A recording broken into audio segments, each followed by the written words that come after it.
Hi everyone, today we're going to start by looking at two sequences. This first sequence here, 1, 3, 5, 7, can you see what's happening? What's the pattern with it?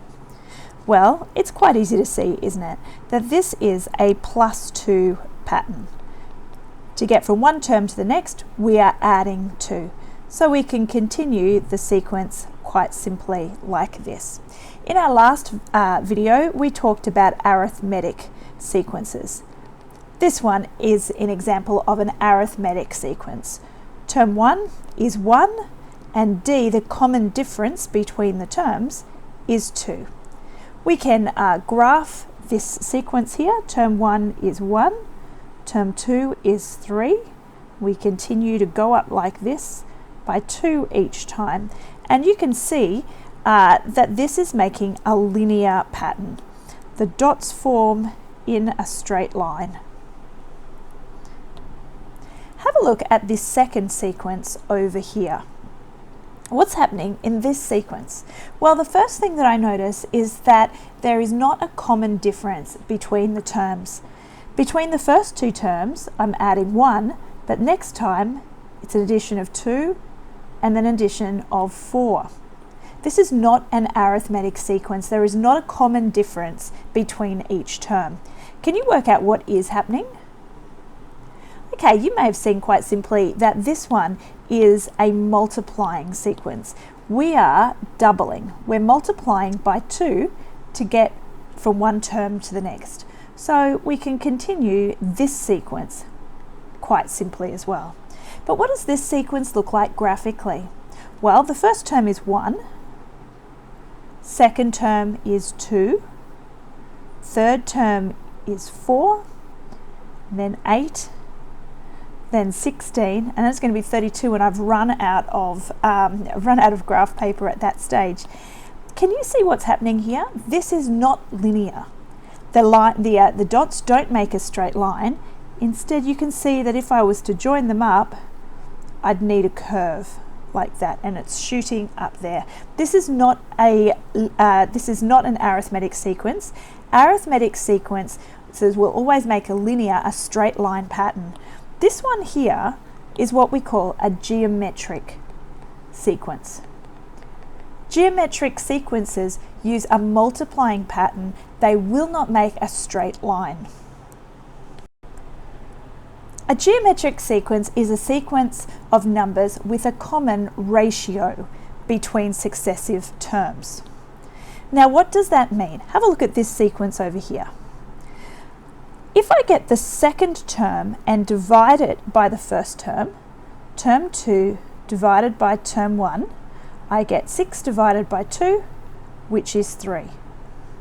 Next, if I get the third term and divide it by the second term, term 3 divided by term 2, that's going to be 18 divided by 6, which is also 3. Similarly, if I take the next two numbers, 54 divided by 18, term 4 divided by term 3, that will give me 3. And if I was to take, say, term 51 and divide that by term 50, I'm going to get the same common ratio. Geometric sequences have a common ratio. We multiply one term by the common ratio to get the next term. So this sequence here is defined by term 1 being 2 and the common ratio being 3. To find the common ratio, I get term n plus 1 and divide it by term n. That means I get this term here, or any term actually, and divide it by the term that comes before it, and that will give me the common ratio. Now, just like with arithmetic sequences, there is a recursive definition and a formula for the general term. And just like with arithmetic sequences, the general formula is on the formula sheet, but the recursive formula isn't, but you still need to know it. So the recursive definition for a geometric sequence is term n plus 1 equals r lots of term n. Now in this case, r is 3. So we would write it like that. and we tell people where the sequence starts. So this tells me, this recursive definition tells me that I start with term 1 is going to be 2, and to go on from there I'm multiplying each time by 3. And I can just build up the sequence like that. Now the recursive definitions are only useful in finding out the next term in the sequence or the next couple of terms in the sequence. But if I want to find the 100th term in the sequence, it's not really going to help me. It's going to take me a very long time, because in order to get to the 100th term, I'm going to have to find every term that comes before that. Now the formula for the general term will get me there faster. The general formula is term n in the series equals term 1, in this case it's going to be 2, multiplied by r to the power of n minus 1. So in this case, if I am after the, let's say, the 10th term, then n will equal 10. Term 10 equals 2 lots of r, that's 3, to the power of 10 minus 1, is equal to 9, and I can just put that in my calculator and find out that term 10 in this series is that 39,366. Okay, let's look at this next example. Determine whether the sequence is geometric. If it is geometric, state the value of the common ratio r and find the formula for the general term. Okay, so I don't know if this sequence is geometric. It might be arithmetic, or it might be something entirely different. Well, remember that to find r, I get term n plus 1 and divide it by term n. So I'm going to start here at the start. So I'm going to get term 2 and divide it by term 1 and see what I get. 4/3. Now I need that common ratio to be the same between every two terms. So now I'm going to look at term 3 and term 2 and see if that gives me the same thing. That's going to be 5 1/3 over 4, and I can just use my calculator for this. 5 1/3 divided by 4, and that gives me 4/3, which is the same. Now I'm going to test it for the next one. I'm going to say, in order to be geometric sequence, term 4 over term 3 needs to also equal 4/3, does it? Well, 7 1/9 divided by 5 1/3, put that in my calculator, and yeah, I'll see that that is certainly 4/3. So there is a common ratio, and so this must be a geometric sequence. Now that I've found r, I can find the formula for the general term. That's this formula here. This is the one that is on the formula sheet. So term n is equal to term 1, that's going to be 3, lots of r, that's 4/3 to the power of n minus 1, and that's how I write it. Okay, some more examples. Generate the first 4 terms of each geometric sequence. Okay, well, I'm after the first 4 terms, and in this example here I'm given the first term, so I can just write it in, and I'm told what r is, so I'm just going to apply the recursive formula. The next term, term n plus 1, equals term n times r. 3 times 2 is 6, and this is just a times 2 pattern, and I put the dots there to show that the sequence keeps on going. Okay, what about this next one? Again, I've been given the first term, so I can just write it in, and I've been given r.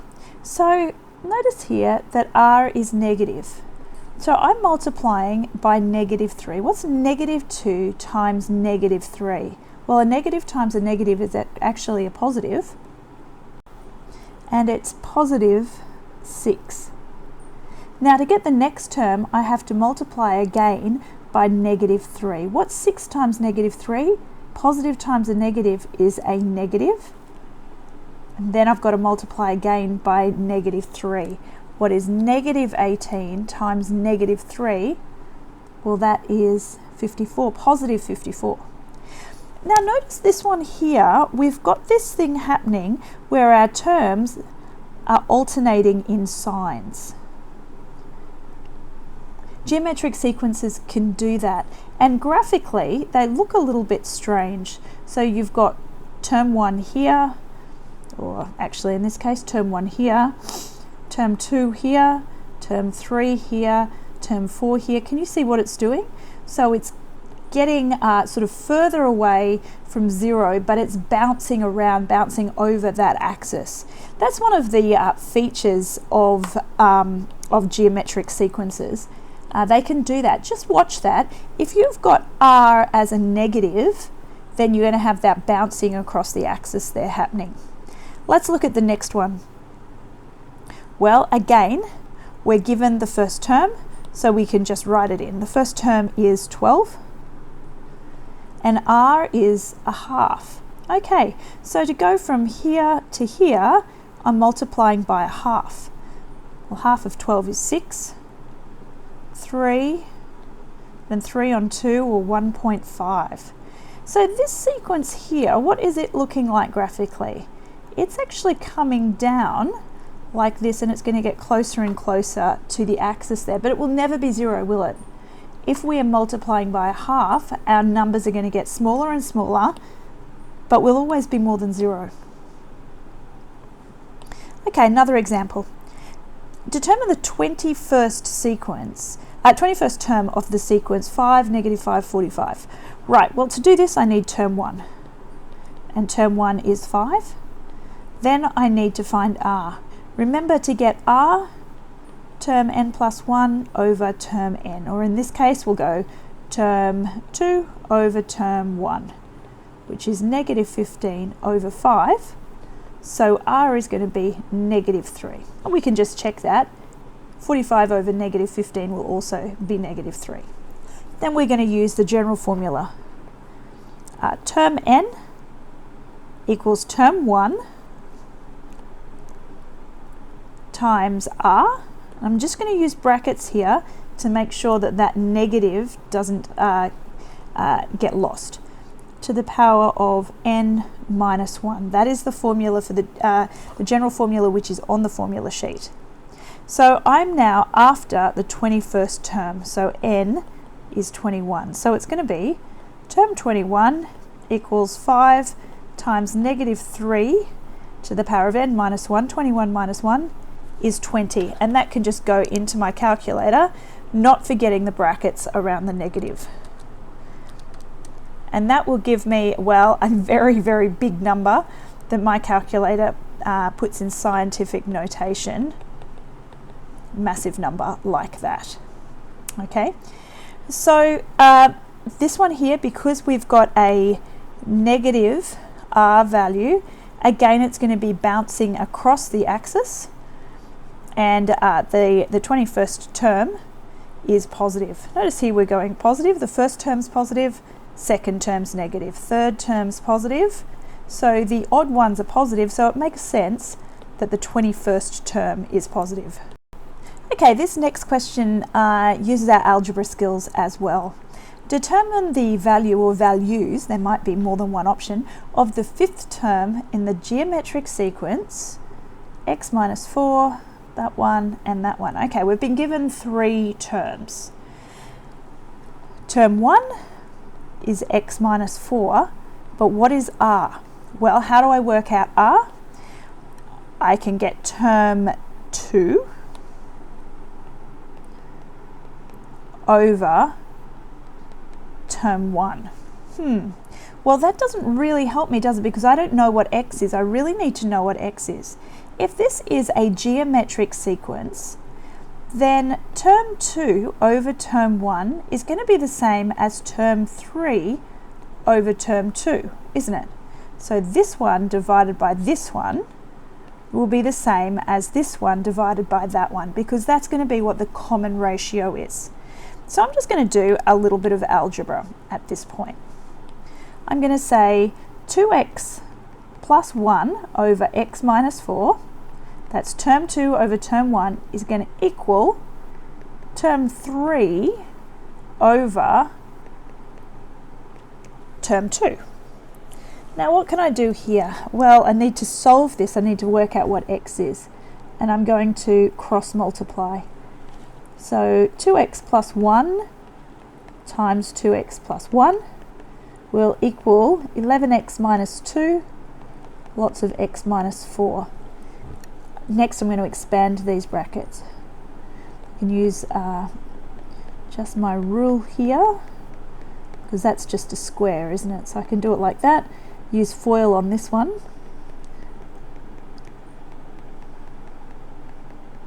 Don't forget negative times negative is positive there.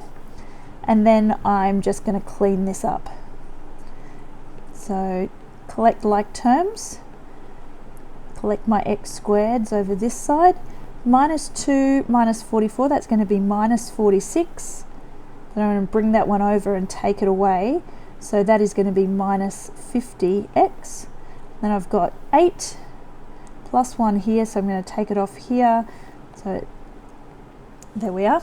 7x squared minus 50x plus 7 equals 0. What do we have here, folks? It's a quadratic, isn't it? How do we solve a quadratic? There's only one way. We're going to use the null factor law. We need to factorize it. I'm going to use the cross method here. Don't know if it will work. I'll quickly try.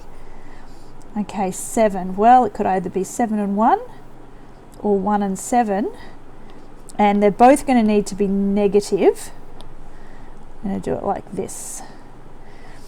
And I need to get to this total here. So 7x times negative 7, that's going to be negative 49x. Oh, look, minus x equals negative 50x. Yep, that's what we want. That's there. Okay, so I've succeeded here. Could have used the quadratic formula if this didn't work. So 7x minus 1, lots of x minus 7 equals 0. Null factor law. Remember, either this equals 0 or this equals 0. If this one equals 0, x equals 1/7. And if this equals 0, x equals 7. So let's put these back in now. If my first term is x minus 4, well, x is 1/7, so 1/7 minus 4, that equals minus 27 over 7. 2x plus 1, that's going to be 2/7 plus 1, and 11/7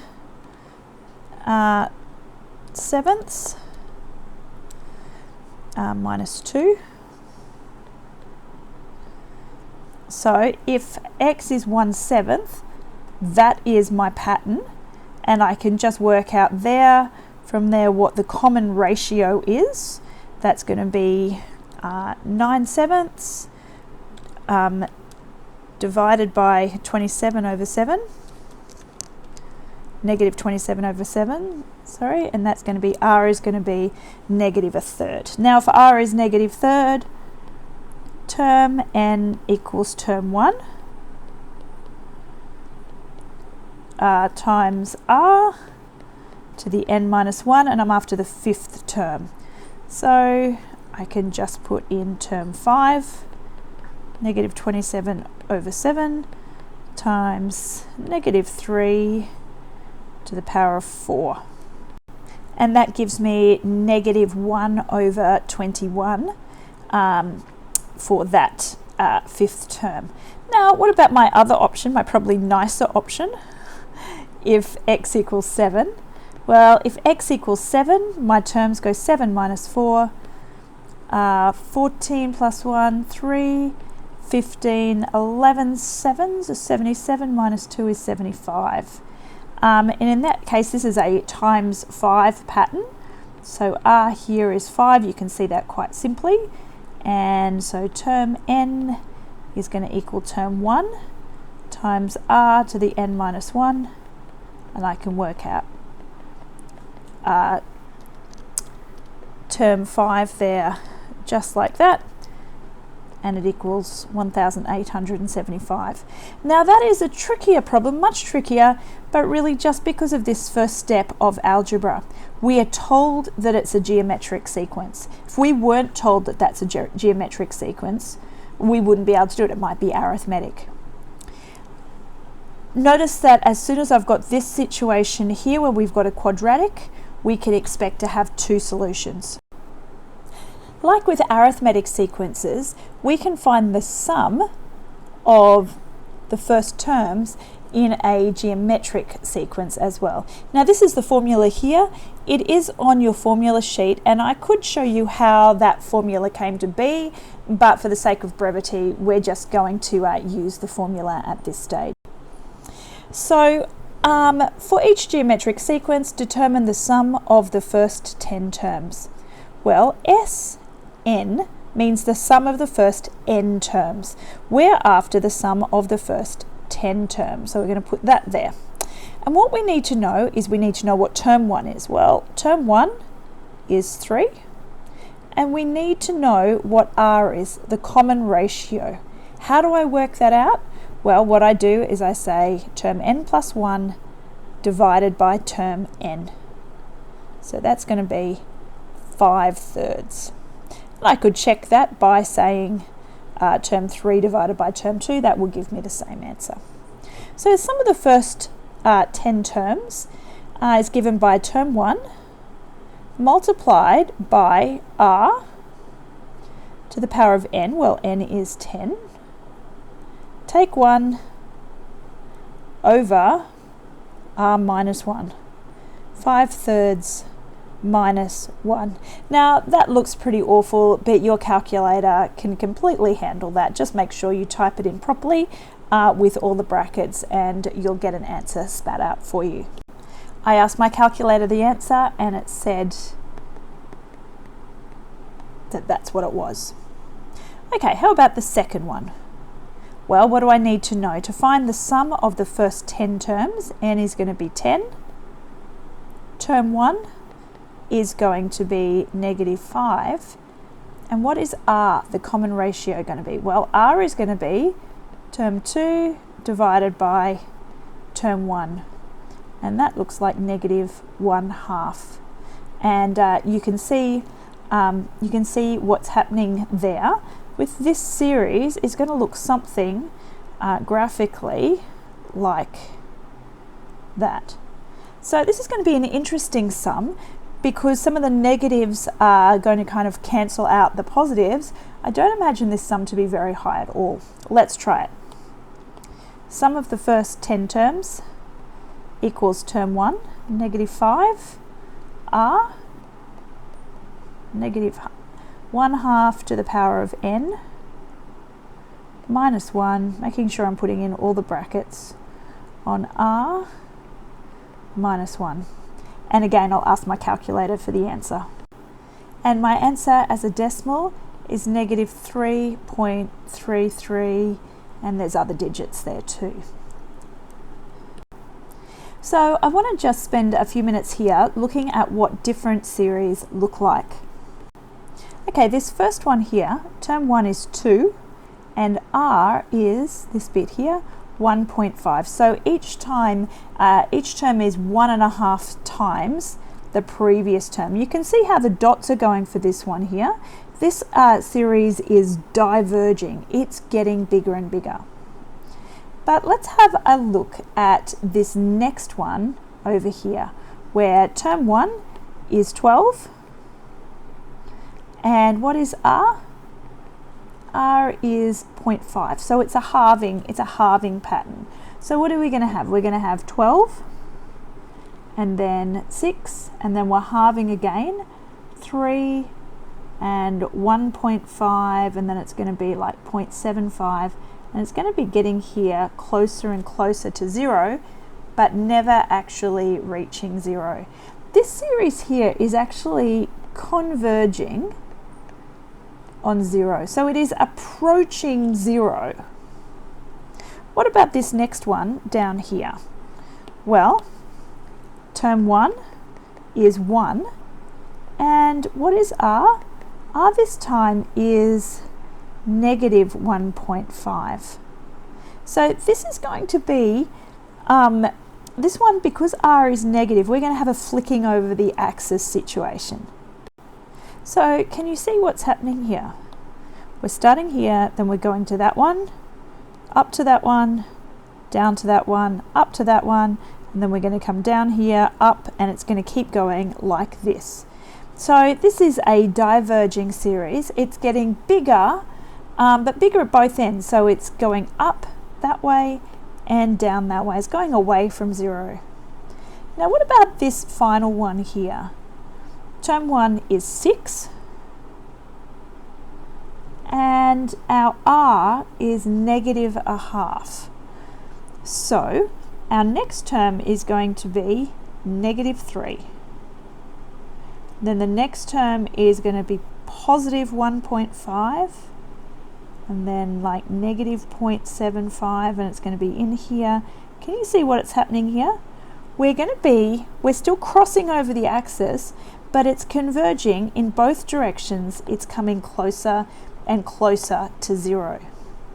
Now when we've got this convergence happening, when the series, as we move further to the right this way, they're getting closer and closer to 0, we can do something pretty awesome with those series.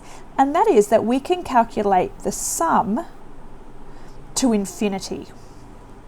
We can't do it with these ones over here because they're just getting bigger and bigger and bigger. But if they're coming towards 0, if they're converging on 0, well then we can calculate the sum to infinity. So how can we tell if we can find the sum to infinity? Well, the sum to infinity can be found if the absolute value of r is smaller than 1. That means, imagine a number line. Here's 0, here's negative 1, and here's 1. The absolute value of r refers to the distance that r is from 0. So if r is in this range here, then the sum to infinity can be found. So for instance, if r is negative 1.5, can sum to infinity be found? No, because that would be out here somewhere. It's got to be in this range here between negative 1 and 1. And if it is, then we can find the sum to infinity, because we'll have a situation where it's either coming down like this or fluctuating in both directions, and we'll be able to find the sum. Okay, so it's fairly easy to look at a sequence and see if we are going to be able to find the sum to infinity. So just look at it. Look at this one here, this first one. We can see that it is getting, as numbers are getting smaller. If they're getting smaller, then we are going to be able to find the sum to infinity. So what's r going to be here? That one divided by that one, 25 divided by 50. R is 1/2. See, it's in this range here of between negative 1 and 1. So yes, the sum to infinity exists for that one. What about the next one? 10 plus 11 plus 12.1. Well, r is going to equal 11 over 10, 1.1. No, sum to infinity doesn't exist. You can see it's getting bigger, can't you? What about this next one here?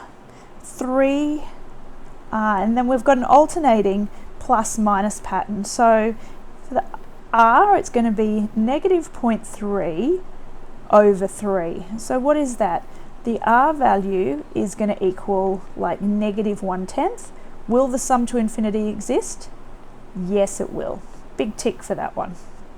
As you can see, that one is going to be one where we're going like this, getting closer and closer. What about this next one here? 2, 4/3, 8/9. Can we find that sum, right, to infinity? Well, r is going to equal 4/3 divided by 2. And we can work that out. 4/3 is 1.33 divided by 2. R is going to equal 2/3. Is that in that negative 1 to 1 range? Yes, it is. So the sum to infinity exists. Now, how do we calculate the sum to infinity? First step is to find out if it exists, and on your exam you will be asked to demonstrate that it exists. It exists by finding what r is and telling that it's between -1 and 1, showing that the absolute value of r is smaller than 1. And then we're just going to use this formula here. So for the first one, the sum to infinity equals, term 1, 50 over 1 minus, and what's a 1 minus a half, so 50 over 0.5, that's going to be, and that is going to be the sum to infinity is actually 100. So if we were to continue this series, continuing adding up all those numbers, what will we get? If we keep going to infinity, we will get to 100. Maybe if we were to add up the first 10 terms, we might get to 99.5 or something. And the further along we go, we're going to get closer and closer to 100. Second one we can't do. What about the third one? Well, the sum to infinity equals term 1 over 1 minus r, and r is negative 0.1. So that's going to equal 3 over 1.1, which is going to equal 2.72 recurring. That's the sum to infinity. And you can do the same thing for that third one. The most important thing here is first that you show whether or not the sum to infinity exists. Another example. Determine the minimum number of terms for the sum of the geometric sequence 3 plus 4, etc., to exceed 3,000. Well, is this a sum to infinity question or an ordinary sum question? It is not a sum to infinity question because, as you can see, this sequence doesn't have a sum to infinity.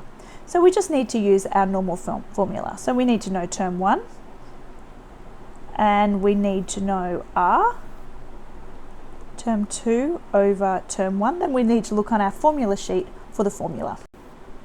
Now, what we're actually looking here, we're actually looking for n. And we want the sum to exceed 3,000. So we're going to say the sum is greater than 3,000. And we're going to put in our things here, 3 lots of r, 4/3 to the power of n minus 1 over 4/3 minus 1, that's going to be 1/3.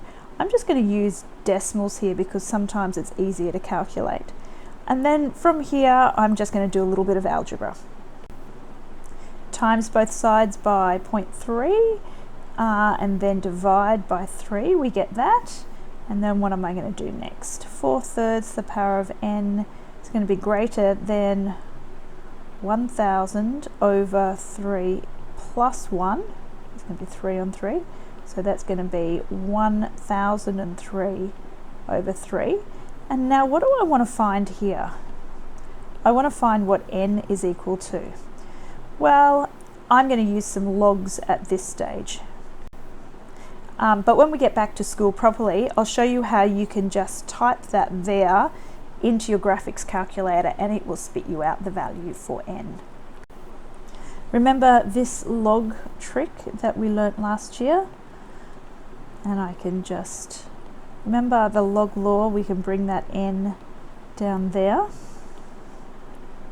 And I can just calculate log base 10 of 1003 over 3 on my calculator.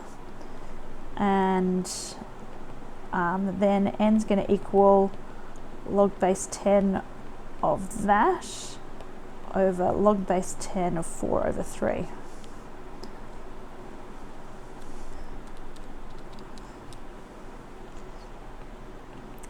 So it gives me that n needs to be greater than 20.2.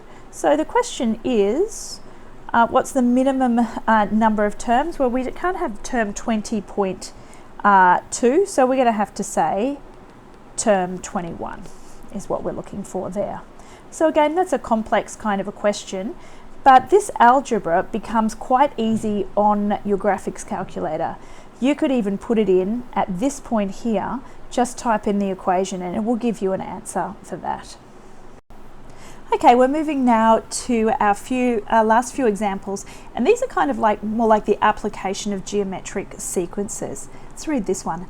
The population of a town is 15,000 and the growth rate is currently 5.6% per annum. If this trend in population growth continues, determine the town's population in 10 years to the nearest person. Okay, well, how are we going to do this? So at the moment, the town's population is 15,000 and it's increasing by 5.6% per annum. Now, so that means that after 1 year, the population is going to be 100% of what it was, plus an extra 5.6%. So it's going to be actually 105.6% of what it is. So we'll change that into a decimal, and that will give us R equals 1.056. So we're after the population in 10 years. So the population now, let's say now is actually going to be term 0.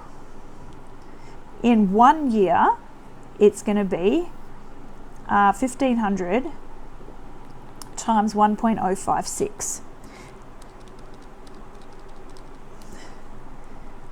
And that is going to be 15,000, times 1.056, which is going to be 15,840.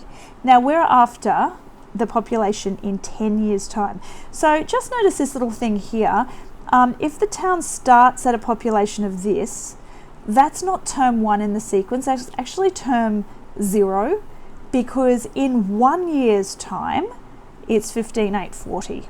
So I work out that, and I'm after the population in 10 years to the nearest person. So term n equals term 1, that's actually this one here, 15,840 times r, 1.056 to the power of n minus 1. 10 minus 1 is 9. And what will that give us? That will give us 25866.06 people. And next we have to determine the year in which the town's population reaches 100,000. Well, I'm just going to put that in there. 100,000, that's term n, equals term 1 times 1.056 to the power of n minus 1. What are we going to do here? Well, I'll divide both sides by 15,840.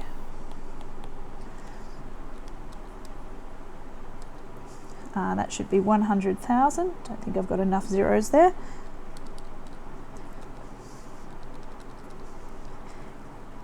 And that gives me 1.056 to the power of n minus 1 equals 6.31 recurring.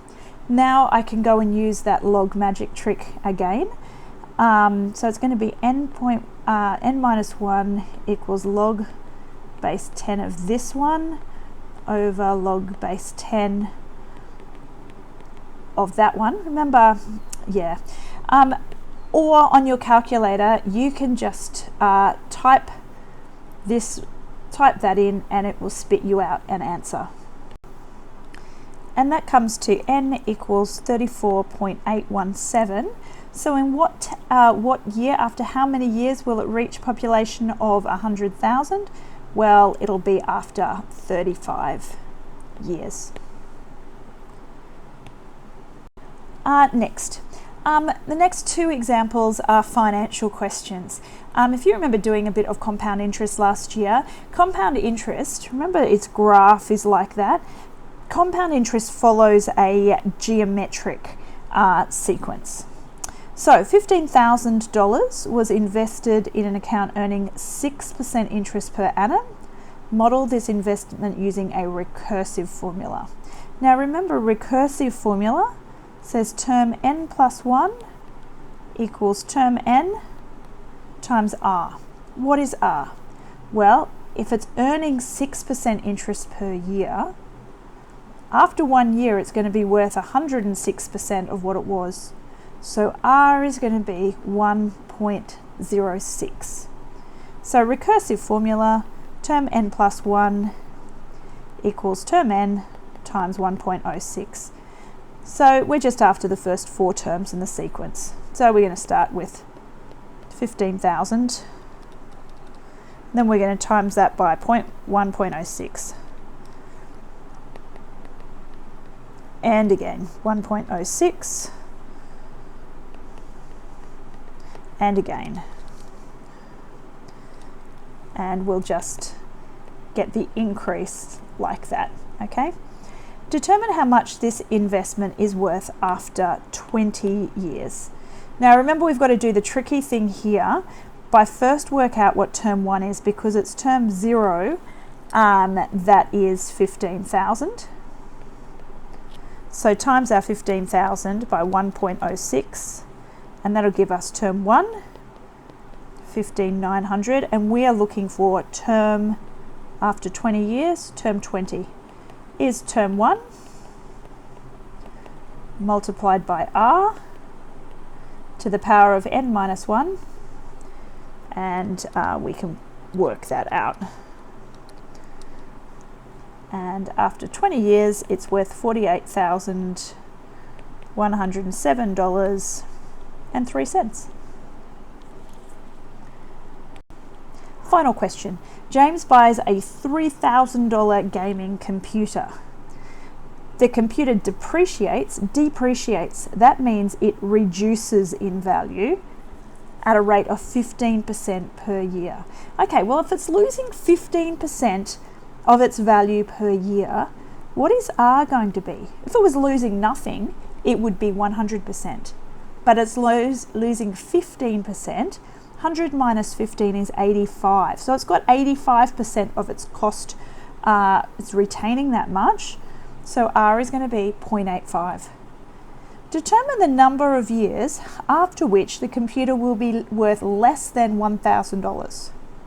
Well, firstly, let's work out term 1. Remember, term 0 is $3,000. Multiply that by 0.85. And after 1 year, it's worth $2,550. What's it worth? When will it be worth $1,000? Well, term n is term 1 multiplied by R to the power of n minus 1. Well, so we're going to put in here 1,000. Let's do $1,000 as we want it to be worth less than $1,000. So 1,000 is on the big side, times 0.85 to the power of n minus 1. Now again, that's something that can be typed straight into your calculator, but we'll do it algebraically for here, for now.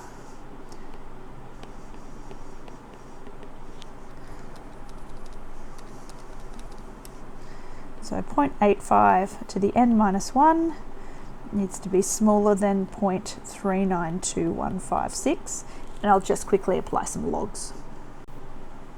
Just noticing here that this one here is a negative, so I'll just need to reverse that sign, and it comes out that n needs to be greater than 6.7599, so that'll be actually in year 7 the computer will be worth less than $1,000.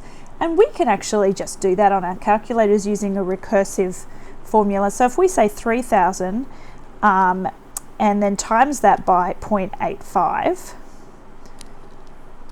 and do that a few times for 5, 6, 7, I did it 7 times. After 7 times on my calculator, it comes to being worth $961. So graphically, the computer's value starts up here at $3,000 and it's coming down here like this. Now by this model, the computer will never be worth 0, but it comes down and then kind of just approaches 0 closer and closer. Okay, well that's it for geometric sequences for now. You just really need to practice. There's a bunch of exercises for you to work through. Thank you.